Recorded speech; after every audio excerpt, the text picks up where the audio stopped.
Hello everyone, I'm Dear Myrtle, your friend in genealogy, but you know that this channel's all about creating journals to tell one ancestor story at a time. So I am inspired by the fact that I've been working on the Abandoning Perfection journal that Lisa, My Eclectic Life, had inspired us to do, and I'm definitely inspired. Can I use inspired in a sentence more frequently than that? I'm not sure.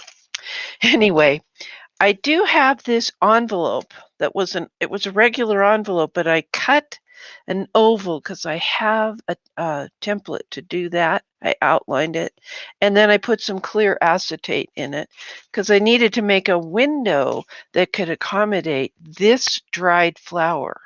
Now I do have a press, a flower press for drying these flowers. These are actually from, I think, 2 years ago. I could be off because last year was a total wash, but anyway, I'm surprised that the color holds up so well.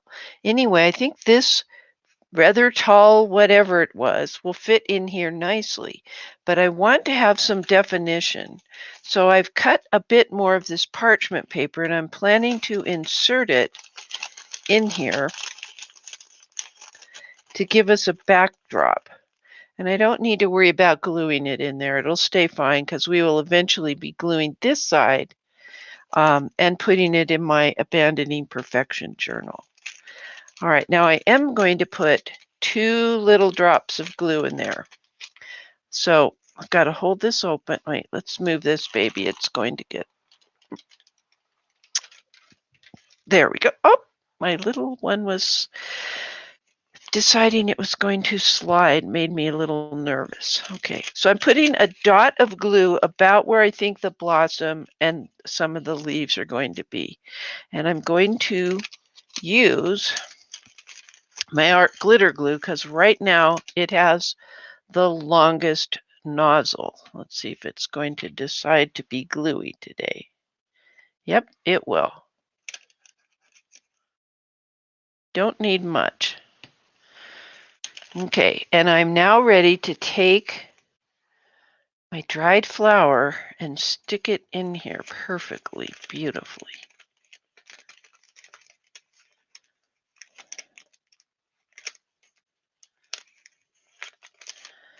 Wow. Okay, now it's off center, but I've already got it on the glue, so I'm not going to worry because we're abandoning perfection.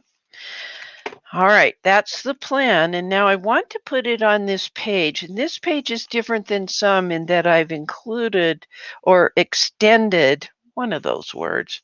I've taken the coffee dyed paper and extended it across both the left and right facing pages.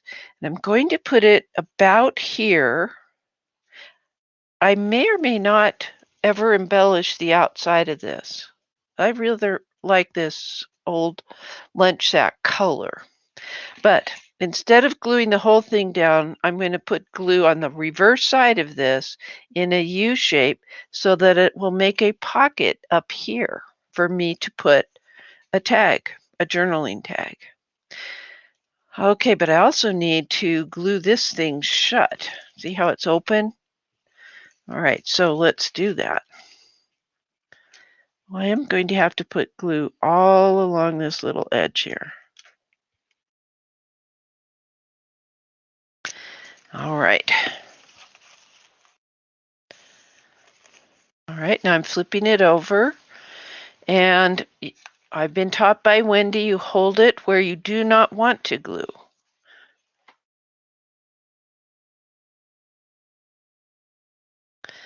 I don't know how the other gals put this glue on so perfectly straight, but I'm not worried about it because we're abandoning perfection.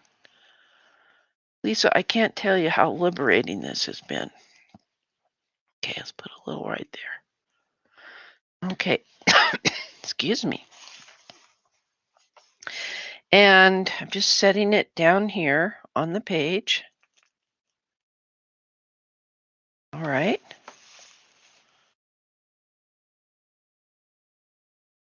Okay, and see, this is totally the wrong color, but see how this is a pocket here to hold a tag.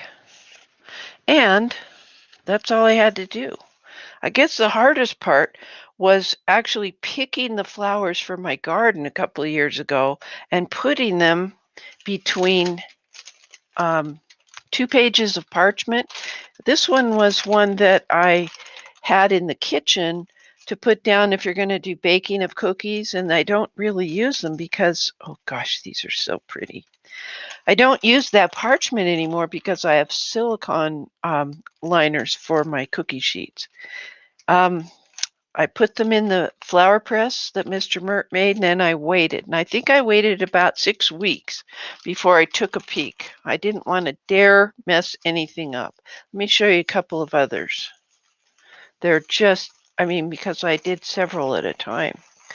What I did was take, I have the press, and I put a layer of double paper towels. So I took some of this. I buy it by the case over at Costco. Double layer of paper towels. Something has to absorb the moisture that's in these blossoms. Then I'd put down, it's a little hard here with the book underneath. I'd put down the parchment already folded in half, ready, and then I just arrange various leaves or grasses or whatever, cover it, put a layer of paper towel, and then, well, I better do it actually, in case people are just watching and not hearing my voice. Then I did another layer of parchment with individual flowers. Now they have moved a little bit because I picked them up out of the flower press. Oh gosh, these are just, look at how brilliant that color is and how delicate. Now these two are stuck together, kind of interesting. But that's how you do it. And then another layer of paper towel on top, and that's then tighten the press and come back a while later. I don't know how long to do it. I'm in a very dry climate here in the high desert mountains of Utah.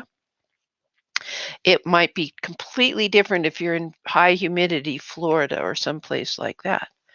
So that's how we do it. Nothing left to say but happy family tree climbing and journaling and flower drawing, everyone. That's a wrap.